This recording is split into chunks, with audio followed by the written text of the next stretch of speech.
Assalamualaikum warahmatullahi wabarakatuh. Perkenalkan, nama saya Triutami dari Prodi Manajemen, ingin menjelaskan tentang pengendalian keuangan.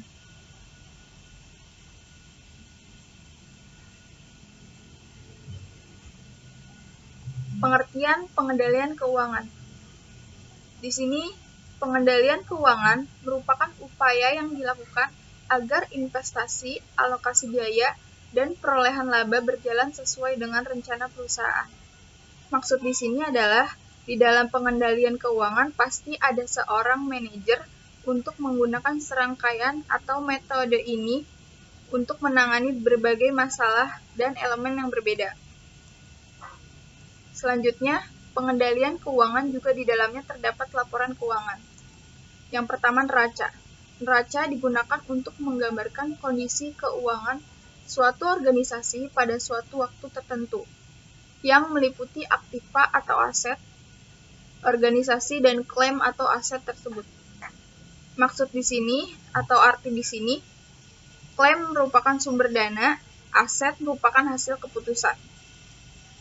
Selanjutnya yang kedua, laporan rugi laba atau laba rugi. Kalau neraca menunjukkan keadaan keuangan suatu perusahaan pada suatu saat tertentu, laporan rugi laba meringkas prestasi kerja keuangan perusahaan yang bersangkutan selama suatu interval waktu tertentu. Maksud dari laporan laba rugi di sini adalah ini mengatakan bahwa inilah jumlah yang diperoleh perusahaan ini dalam periode tertentu, bukan inilah besarnya kekayaan perusahaan ini.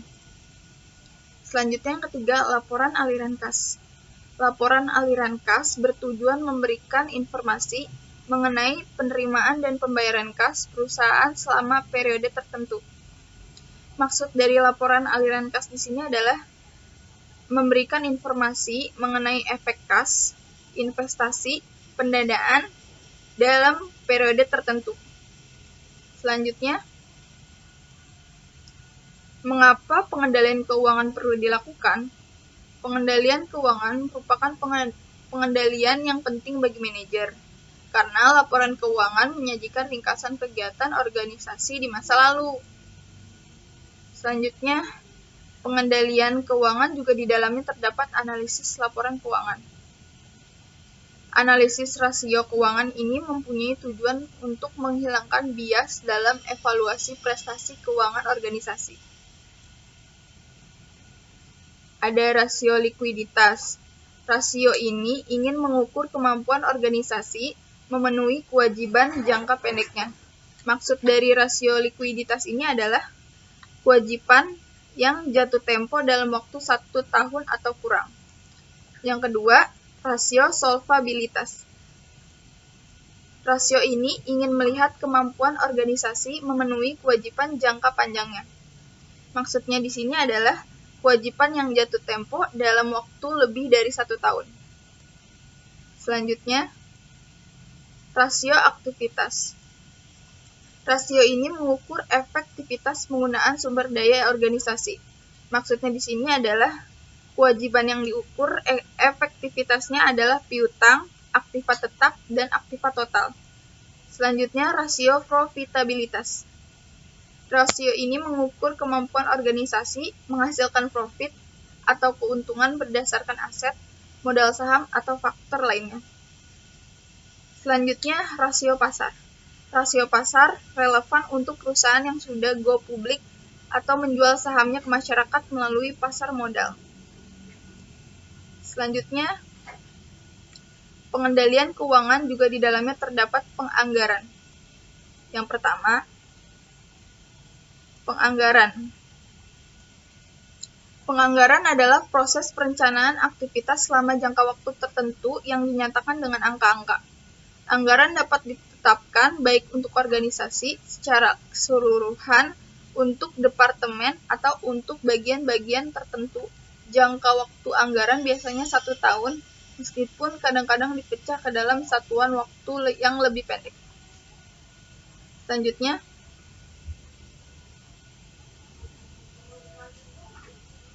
tipe anggaran. Yang pertama, anggaran keuangan. Anggaran keuangan adalah anggaran keuangan mengintegrasi rencana keuangan dengan rencana operasional. Yang kedua, anggaran operasional.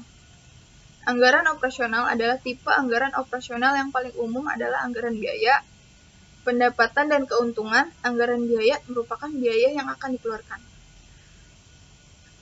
Selanjutnya, bagaimana anggaran digunakan dalam pengendalian suatu perusahaan?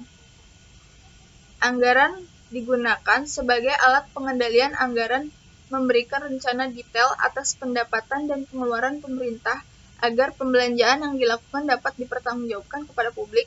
Tanpa anggaran, pemerintah tidak dapat mengendalikan pemborosan pengeluaran. Selanjutnya, unsur-unsur yang harus dipenuhi dalam pengendalian keuangan. Yang pertama, ukuran. Ukuran berfungsi sebagai pemberi manfaat ekonomi dan bukan sebagai strategis pengendalian. Maksud ukuran di sini adalah ukuran ini juga banyak dikaitkan dengan variabel-variabel keuangan lainnya.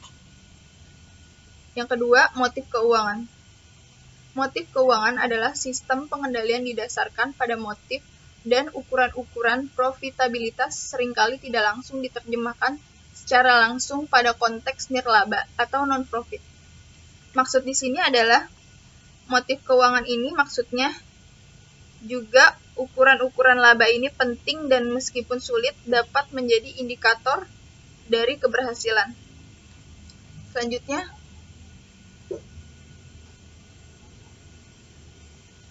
stabilitas lingkungan. Model pengendalian dalam lingkungan yang stabil dapat berbeda dari model pengendalian dalam lingkungan yang selalu berubah.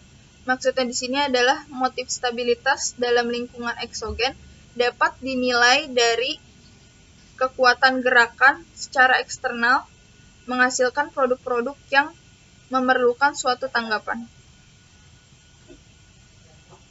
Suatu faktor proses. Maksudnya adalah suatu faktor proses penting dalam pengendalian biaya-biaya yang tidak dapat dihindari dan biaya-biaya untuk melakukan rekayasa adalah biaya variabel.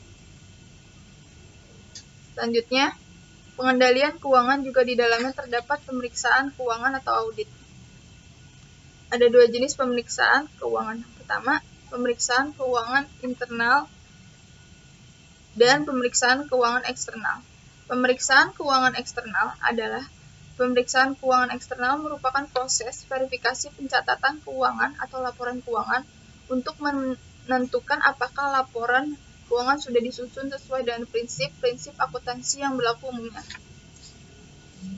Yang kedua, pemeriksaan keuangan internal. Pemeriksaan keuangan internal dilakukan oleh akuntansi internal dengan tujuan menjamin sumber daya organisasi dengan efektif. Selanjutnya, perbedaan antara akuntansi internal dan eksternal. Letak perbedaan akuntansi keuangan dan akuntansi manajemen. Dalam letak perbedaan sumber wewenang, akuntansi manajemen itu standar akuntansi keuangan, sedangkan akuntansi manajemen itu kebutuhan internal. Kalau letak perbedaan orientasi waktu, akuntansi manajemen itu sebagai masa lalu, sedangkan akuntansi manajemen itu sekarang dan masa mendatang. Kalau letak perbedaan cakupan, akuntansi keuangan adalah total perusahaan, sedangkan akuntansi manajemen adalah departemen, individu, divisi, dan total perusahaan. Letak perbedaan tipe informasi akuntansi keuangan yaitu terutama kuantitatif, sedangkan akuntansi manajemen adalah kualitatif dan kuantitatif. Letak perbedaan bentuk pelaporan akuntansi keuangan yaitu ditentukan oleh SAK atau standar akuntansi keuangan, sedangkan akuntansi manajemen tergantung keputusan yang akan diambil.